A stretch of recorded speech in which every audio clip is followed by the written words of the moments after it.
Why? PNP them blunder again, brother. Two different housing project and them believe I one.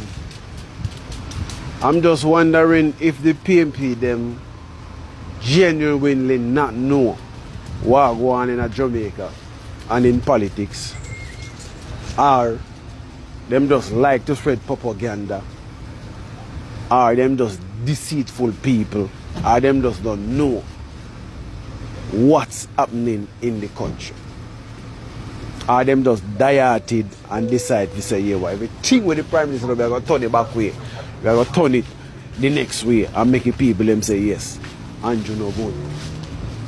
Understand?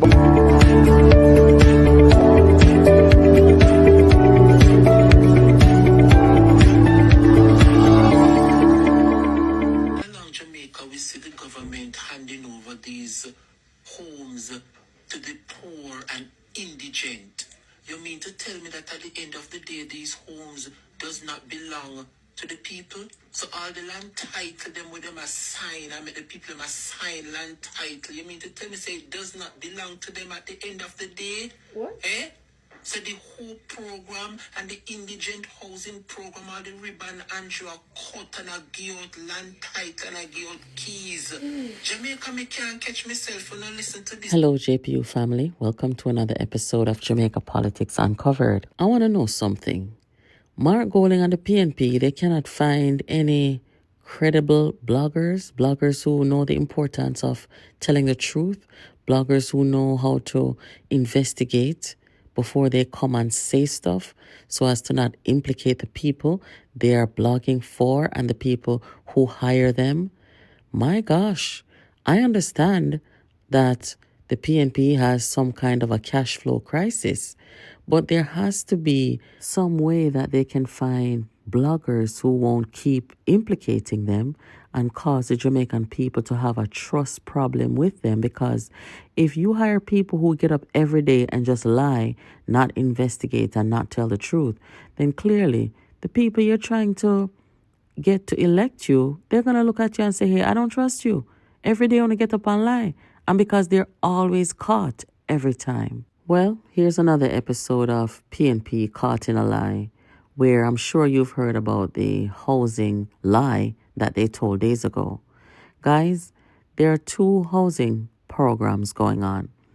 The Minister of Local Government has his job to do, Desmond Mackenzie, and dealing with the temporary housing solution.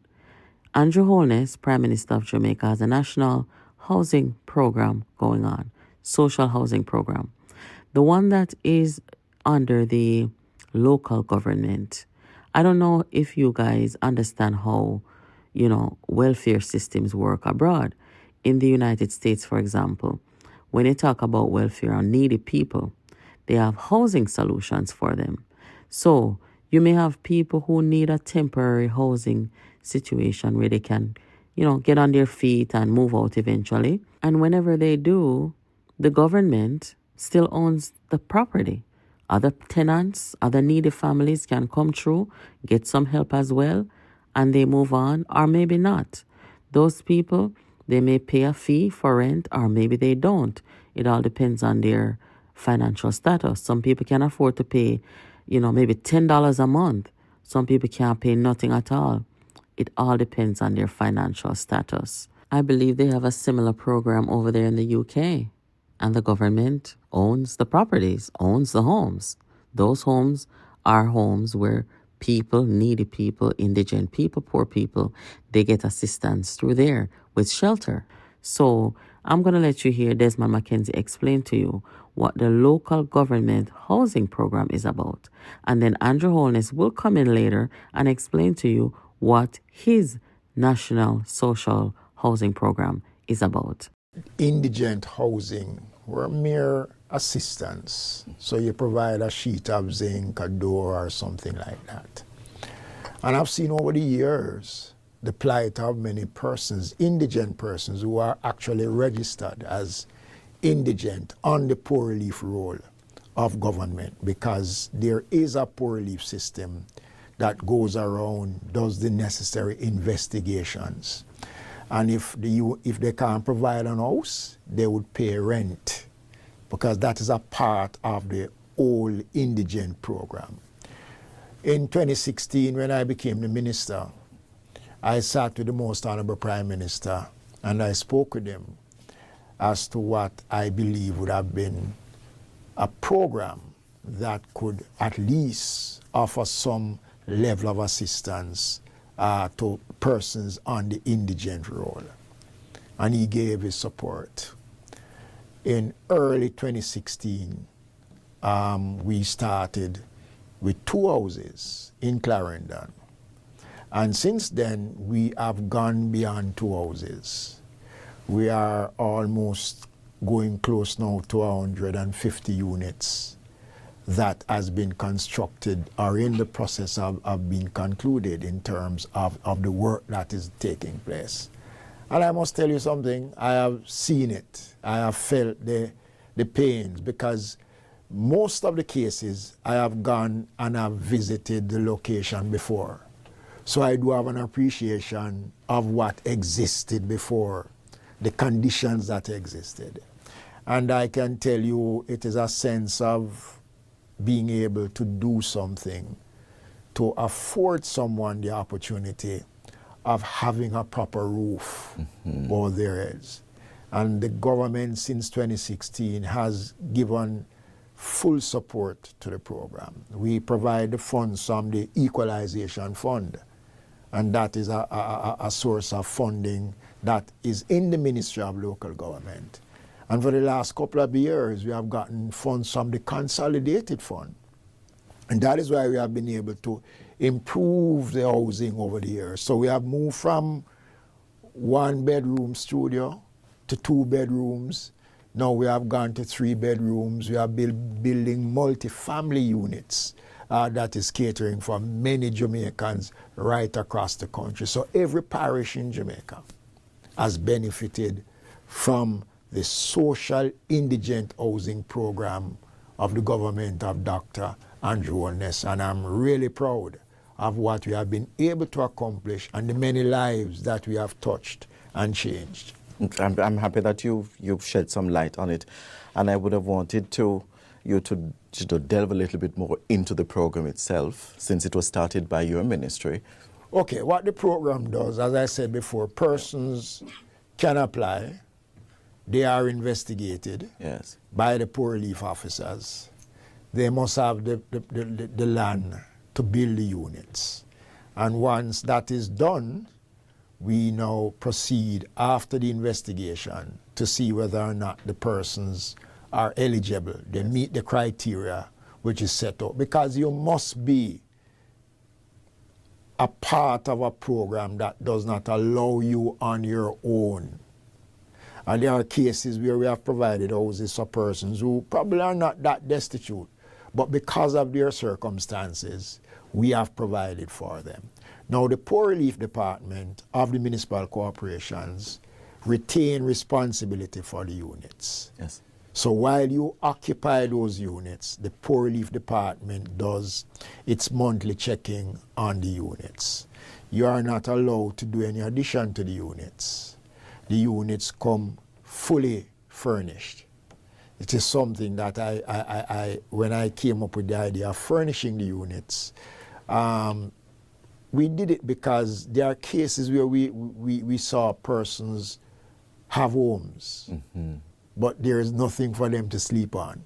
So we figured it does make sense to give you a nice room, and then you have to sleep on the cold ground. Or furnish the So we provide the necessary furnishing for the unit. Right. Now, the unit cannot be rented. It is not for sale. No addition can be done to the unit. And the unit cannot be handed down to family. And we have cases where occupants have died, and the Poor Relief Department retains the unit, and then it is handed over to someone else who is in need. Absolutely. So what we do, and we encourage persons to take care of the units. We notice that a lot of all of our units are built from concrete, and it has been done deliberately.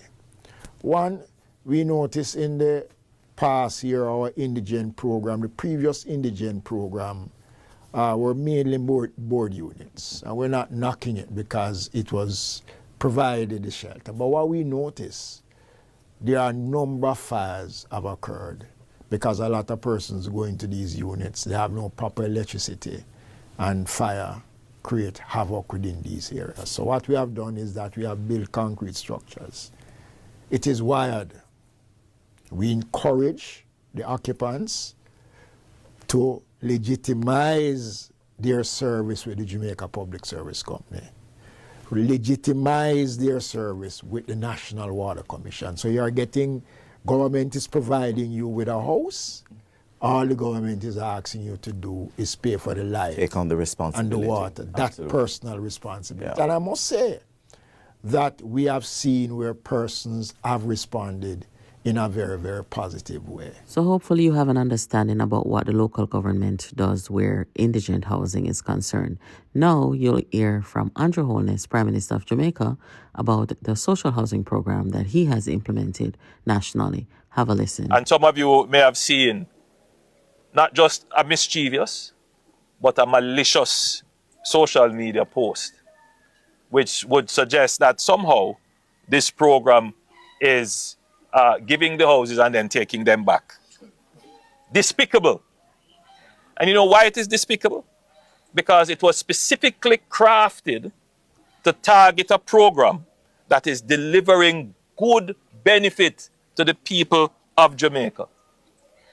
Why? They are trying to tear down this program for political gain. But you know what the real disgusting thing is? They are playing up on the ignorance of people.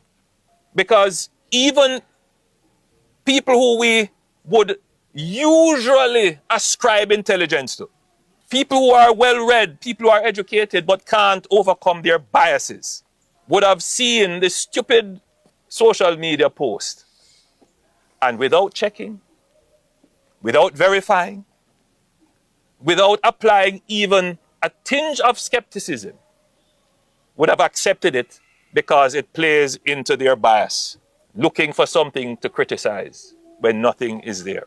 And so it plays upon ignorance. Ignorance. And that is dangerous for a democracy.